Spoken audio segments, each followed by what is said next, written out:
നമസ്കാരം. സിനിമകൾ ഹിറ്റായാലും ഫ്ലോപ്പായാലും ആവേശം പകരുന്നതും ഹാസ്യം നിറഞ്ഞതും പഞ്ചുള്ളതുമായ ഡയലോഗുകൾ കണ്ണിൽപ്പെട്ടാൽ മലയാളികൾ വിടില്ല എന്ന് പറയുന്നത് അക്ഷരാർത്ഥത്തിൽ ശരിയാണ്.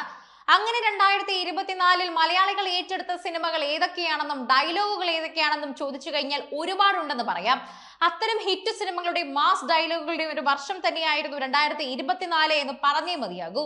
പിന്നീട് അവയൊക്കെ തന്നെ നിത്യജീവിതത്തിന്റെ ഭാഗമായി മാറുകയുള്ള കാഴ്ചയും നമ്മൾ കാണുന്നുണ്ട്. സോഷ്യൽ മീഡിയ പോസ്റ്റുകൾക്കായി ഉപയോഗിക്കുകയും ചെയ്യുന്നത് നമ്മൾ കാണുന്നുണ്ട്. അടുപ്പമുള്ളവരുമായി സംസാരത്തിനിടയിൽ പോലും സിറ്റുവേഷൻ ചേരുന്ന സിനിമാ ഡയലോഗുകൾ മലയാളി പ്രയോഗിക്കാറുണ്ട്. അത് മാസ് കാണിക്കാൻ വേണ്ടിയാണെങ്കിൽ, കളിയാക്കാനാണെങ്കിലും, പ്രണയം പറയാനാണെങ്കിലും പറയാം. 2024 ഈ വിഭാഗത്തിൽ തന്നെ ഉൾപ്പെടുന്ന ചില ഡയലോഗുകൾ ഉണ്ട് എന്ന് തന്നെ പറയേണ്ടി വരും. അവയിൽ ഏറ്റവും വൈറലായ ചില ഡയലോഗുകളൊക്കെ തന്നെയും പരിശോധിക്കേണ്ട കാര്യമാണ്. രംഗണ്ണനും വിശ്വസ്തനായ സ്നേഹിതൻ അമ്പാനും കൂടി ഈ വർഷം തിയേറ്ററുകളിൽ ഉണ്ടാക്കിയ ഡയലോഗുകളുടെ ഓളം തന്നെയാണ്. ഒരു ഡയലോഗോ 2 ഡയലോഗോ 3 ഡയലോഗോ മാത്രമല്ല, വിരലിലെണ്ണാവുന്ന ഡയലോഗുകൾ നിൽക്കില്ല.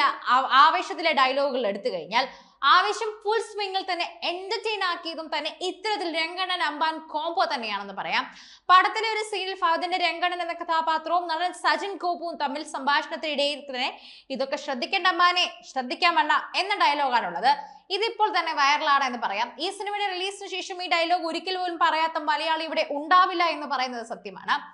ഇക്കൊല്ലം കേരളത്തിലും തമിഴ്നാട്ടിലുമൊക്കെ ബോക്സ് ഓഫീസ് തൂത്തുവാരിയ സിനിമ ഏതാണെന്ന് ചോദിച്ചാൽ ഒരു ഉത്തരമേ ഉള്ളൂ, അത് മഞ്ഞുമൽ ബോയ്സ് ആണ്. ആ സിനിമ മഞ്ഞുമൽ ബോയ്സ് ആണെന്ന് അക്ഷരാർത്ഥത്തിൽ പറയാൻ സാധിക്കും. സൗബിൻ ഷാഹിർ, ശ്രീനാഥ് ഭാസി, ദീപക് പറമ്പോൾ, ഗണപതി തുടങ്ങി വൻ താരനിര തന്നെയാണ് അണിനിരുന്ന ഈ സിനിമ ഹിറ്റുകൾ കടന്നാണ് മലയാള സിനിമയെ കൊണ്ടുപോയത്. പാട്ടും സീനുകളും ഡയലോഗും എല്ലാം തന്നെ വൻ ഹിറ്റായി മാറുന്നു. സുഭാഷേ കുട്ടേട്ട എന്ന ഡയലോഗുകൾ ആർക്കും അങ്ങനെ മറക്കാൻ സാധിക്കില്ല. ഈ വിളികൾ ശ്രദ്ധ നേടിയെങ്കിലും ലൂസ് അടിക്കട എന്ന നടൻ ചന്ദ് സലിം കുമാർ പറഞ്ഞ ട്വിസ്റ്റ് ഡയലോഗ് തന്നെയാണ് ഇപ്പോൾ തട്ട് താന്ന് തന്നെ ഇരിക്കുമെന്ന് പറയുന്നത്. തമിഴ്നാട്ടിൽ പോലും ലൂസ് അടിക്കട എന്ന ഡയലോഗ് ആളുകൾ ഒരിടത്ത് പോലും പറയുന്നുണ്ടായിരുന്നു. വൻ ഹൈപ്പിൽ പ്രേക്ഷകരിലേക്ക് എത്തിയ സിനിമയാണ് വർഷങ്ങൾക്കു ശേഷം. സിനിമാ തിയേറ്ററിൽ വിജയമായി ഓടിയെങ്കിലും OTTയിൽ എത്തിയപ്പോൾ പ്രേക്ഷകർക്ക് സിനിമയെ കീറി മുറിക്കേണ്ട ആവശ്യം വന്നു. സ്ഥിരം ക്രിഞ്ചും ക്ലീശയും ഒക്കെ തന്നെയാണ് ഈ കടന്നു പോകുന്നതെന്ന് പറഞ്ഞവരെ ഒഴിവാക്കി. ഈ വർഷം ഏറ്റവും കൂടുതൽ ട്രോള് വാങ്ങിയ ഒരു ഹിറ്റ് സിനിമ ഏതാണെന്ന് ചോദിച്ചാൽ ചിലപ്പോൾ വർഷങ്ങൾക്ക് ശേഷമായിരിക്കും. മീമുകളും ട്രോളുകളും ഇറങ്ങിയ സിനിമകളിൽ ഒന്നും വർഷങ്ങൾക്ക് ശേഷമാണെന്ന് പറഞ്ഞേ മതിയാകൂ. സിനിമ ബോധിക്കാതെ പോയവരും പോലും ആഘോഷമാക്കിയ ഒരു ഡയലോഗ് നിവിൻ പോളിയുടെ കഥാപാത്രം പറഞ്ഞ ഒറ്റയ്ക്ക് വഴിവെട്ടി വന്നവനാടാ എന്ന ഡയലോഗാണ്.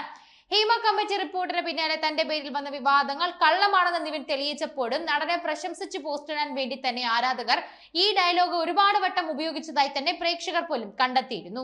ഈ വർഷം തിയേറ്ററുകളിലേക്ക് എത്തിയ ഭ്രമയുഗം മമ്മൂട്ടിയുടെ തൊപ്പിയിലെ മറ്റൊരു തന്നെ പൊൻതൂവലായി മാറുകയായിരുന്നു. 2024 മോഹൻലാൽ പടങ്ങൾ ഒന്നും തന്നെ ലിസ്റ്റിലില്ലാത്തപ്പോൾ മമ്മൂട്ടിയുടെ ലിസ്റ്റിൽ ആദ്യം കയറിയ പടമായിരുന്നു ഭ്രമയുഗം. കൊടുമൺ പോറ്റിയായി നടൻ അതിശയിപ്പിച്ചു എന്ന് തന്നെ പറയാം. വിരലിലെണ്ണാവുന്ന കഥാപാത്രങ്ങൾ മാത്രമുള്ള സിനിമയിൽ മമ്മൂട്ടിയുടെ കഥാപാത്രം പറഞ്ഞ തനിക്ക് പോകാൻ അനുവാദമില്ല എന്ന ഡയലോഗാണ് വൈറലായിരിക്കുന്നത്. 2024 പ്രേക്ഷകരെ ഞെട്ടിച്ചുകൊണ്ടുള്ള സൂപ്പർ ഡ്യൂപ്പർ ഹിറ്റായി മാറിയ സിനിമയാണ് മലയാളത്തിന്റെ പുതുതലമുറ അണിനിരന്ന പ്രേമലു എന്ന് കൂടി പറയാം. നസ്ലൈൻ, മമിത, അമൽ ദേവസ്, ശ്യാം തുടങ്ങിയവർ പ്രധാന വേഷം ചെയ്ത സിനിമ 100 കോടി ക്ലബിൽ ഇടം നേറുക വരെ ചെയ്തിരുന്നു. സിനിമയുടെ റിലീസിന് ശേഷം ശ്യാം അവതരിപ്പിച്ച അതി എന്ന കഥാപാത്രം പറയുന്ന ജസ്റ്റ് കിഡിംഗ് എന്ന ഡയലോഗാണ് ആക്ഷനും എന്നാണ് ഇപ്പോൾ എല്ലാവരും ശ്രദ്ധ നേടിയിരിക്കുന്നത്.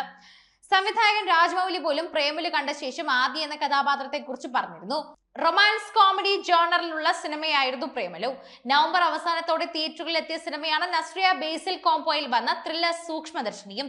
ഇതിലടക്കമുള്ള പല ഡയലോഗുകളും ഇതൊക്കെ തന്നെ സിനിമയിൽ ഡയലോഗുകളായി തന്നെ മാറി നിൽക്കാതെ ഇപ്പോൾ പ്രേക്ഷകരുടെ ദൈനംദിന ജീവിതത്തിൽ കയറി പിടിച്ചിരിക്കുന്നുവെന്ന് നമുക്ക് പറയാം.